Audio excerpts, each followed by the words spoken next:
Good morning, good afternoon, and good evening, everyone. My name is Shingo Nagamatsu. I'm a professor of disaster economics and public policy analysis at Graduate School of Societal Safety Sciences, Kansai University, Osaka, Japan.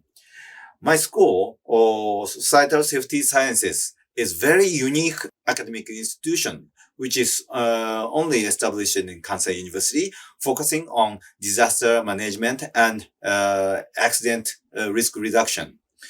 So today I'd like to explain about my research topic. I hope you are very interested in my research. Please come and study with us. So my research concern is policy analysis on disaster management. My academic background is economics and economic analysis, but my research concern is not restricted in the economic issue, but also extended whole area of disaster management. So in particular, I'm focusing on three topics. Number one, early warning and evacuation. And number two, disaster response. And number three, disaster recovery. All these three topics is related to raising disaster resilience. So my research ultimate concern is raising disaster resilience of the society. So briefly explain all these topics. Number one, early warning and evacuation. As you know that the early warning and evacuation is a very critical issue, which were written in the 2015 in Sendai framework. So that is also true in Japan. So I'm focusing on the impact of the loss reduction, human damage reduction of the early warning system in Japan. So I used a difference in difference, which is called a DID analysis, and I proved that Japanese early warning system is working very well, much better than we expected. We need to encourage the most of the people that you need to follow the guidance of the government. So that's going to be the benefit of all of the population, which can save their lives. And also, I conducted a case study in Mozambique with my student, which will introduce later. Number two, I'm working on the disaster response of public institution in Japan. So my research topic here is standardization of organizational emergency decision-making process, because emergency decision-making is very difficult, as you know that in particular, if we do that decision-making as a team, that is more difficult. So we need to standardize the decision-making process, and this standard will utilize for the education. And also, I'm going to use this standardized decision-making process for the digital transformation of the Japanese disaster response. And also, I'm focusing on the cash for work program as a positive tool for resilient society, which means that hiring the affected people who lost their jobs into the disaster recovery works. And that's going to help them to earn the subsistence for disaster recovery. And number three, I'm also working on the disaster recovery research. In particular, mitigation and after disaster is very critical. As you know that Japan has experienced a very big disaster in 2011. And after the disaster, many people were migrated out from the affected area. And the very critical issue for the affected region is that how to repatriate, make the people evacuate back to the original area. But that attempt is not successfully so far. And I found the two issues. Number one, the reconstruction project was very massively conducted in the affected area. However,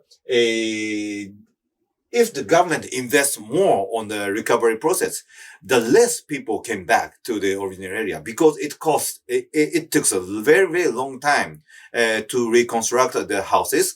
So it's very contradictory. And number two, I investigated how much were invested for the decontamination after the Fukushima disaster. And it was so I found that the investment of the decontamination was very, very costly to make people come back to the original place. So number four, disaster resilience. Disaster resilience is also focused on the Sendai framework. So my research is that how to measure the resilience. So we empirically know that one particular society is very resilient while other society is not. So how can we decide that? How can we measure that? And also we need to know what factor, what uh, institution and what policy can improve the resilience of the society. So that is my research concern. Thank you very much for your attention. And I hope you to join our research. So welcome to the conversation session between Brother Osan and myself, Nagamatsu Sensei, right? So could you please introduce yourself very briefly? Yes. My name is Brazão Domingos.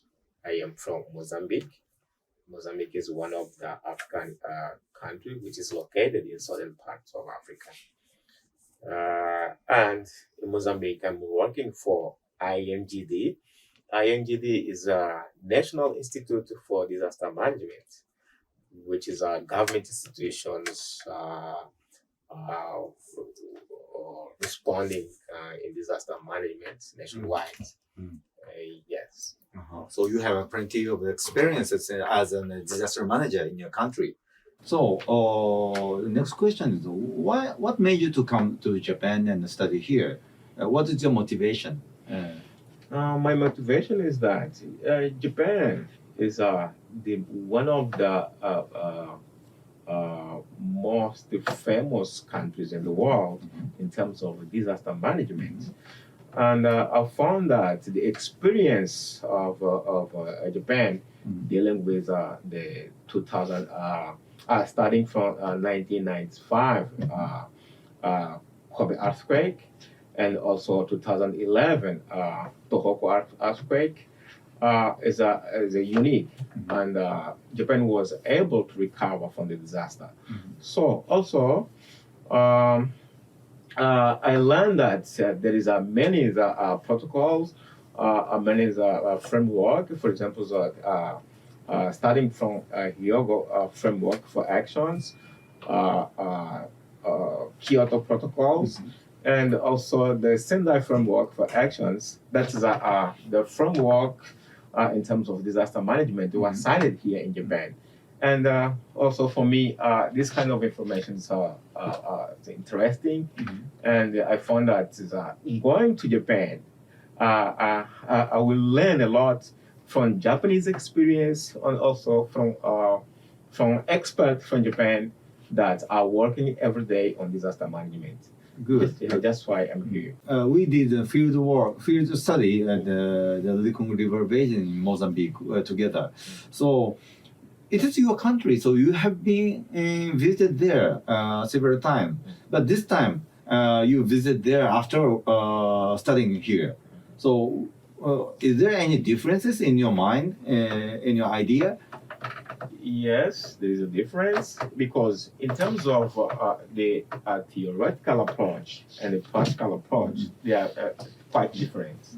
Because in terms of theories, using the framework of United Nations, it means that we have four elements, four pillars. And the framework means that integrating all four elements, the model worked perfectly. But when we went to Mozambique, we found that people only evacuate if there is an incentive. It means that the incentive is one of the elements that can make peoples not only Mozambique but worldwide to evacuate in case not only in case of flood but maybe it can be in terms of typhoon or yes. That's a great point. So many people believe that the information is the only way to make people evacuate, but it's not necessary. Many people don't evacuate even though they have the the accurate information. This is the matter of incentive, right? So, what's your goal and plans for the future? But my goals and the plan for the futures, as I said, is go back to my countries and improve the current scenarios, which is every floods, every typhoons affect or impact negatively to the peoples and the communities. To revert in positive way that peoples now can respond efficiently and also can recover better using resources that are available for the communities. Okay, thank you. So say, Nagamatsu, you have a plenty of experiences in disaster management. What is your motivation? So I have been working on this field, and I found it very interesting because disaster research is a very special. I mean that for the most of the economists, they use the data. So the data is accumulated day by day, but the disaster is rarely happen. So the data accumulation is quite difficult. So we can never rely on the statistics provided by the government, but we need to collect the data in the field, and but still data is not, limited. So we need to exhibit the model, the use of the model and my idea to support the academic research. So that's going to be very, very interesting to me. It has been a long time that Sensei working on disaster management field. So, what kind of challenge did you find, and the difficulties did you find during this trajectories? Yeah, so as I told you that the data is very limited, so collecting data is the most challenging part of my research. So because of that, I traveled all over the world when disaster happened, like in Hurricane Katrina in the United States, and the Iranian earthquake and Turkey earthquake, and this time we visited Mozambique. It's very challenging, but traveling all over the world and meet many people is my fun. So it's very interesting to me, even though it's very hard. And what do you expect from your prospectives students in your laboratory? Oh yeah, that's a very good question. I expect a prospective student to have a strong passion for disaster risk reduction. This is a necessary condition. And the second part, I want to have the diversity of students. Okay. So I welcome the students from all over the world, from the academics and practitioners to the practitioners. And number three, I want the student to have one eminent skill. Anything is okay, like communication or quantitative analytical skill and reading papers, or very energetic to work in the field. So I want to have a student, one particular talent. Anything is okay. The topic of my thesis for PhD is making community-based L1 system work, and the case studies is community-based L1 system for flood management along the Little River Basin, which is located in Mozambique. So the objectives of my research is to assess the effectiveness of community-based warning system used as a tool for flood control along the Little River Basin. And then the main question is how community at risk areas along the Congo River Basin could make our warning system work effectively as a tool for flood control in Mozambique. So that's the pictures from our findings in Mozambique. So in terms of conclusions, because we used the United Nations warning system framework For the first ones, pillars in risk knowledge, people know about flood risk based on their experience, and the communities are familiar with the flood level one, but not prepared for the level two or level three, which is the worst scenarios. In terms of monitoring and warning, the national early warning systems in Mozambique is working, but limited in terms of accuracy and speed. And the government rely on the community volunteer organization, which is not professional working on disaster management. In terms of dissemination and communications, people depend on the traditional media. It means most of them indigenous knowledge, which is a ramp, voices, and horn. Also, hippopotamus, animals on the side of the natures for evacuations.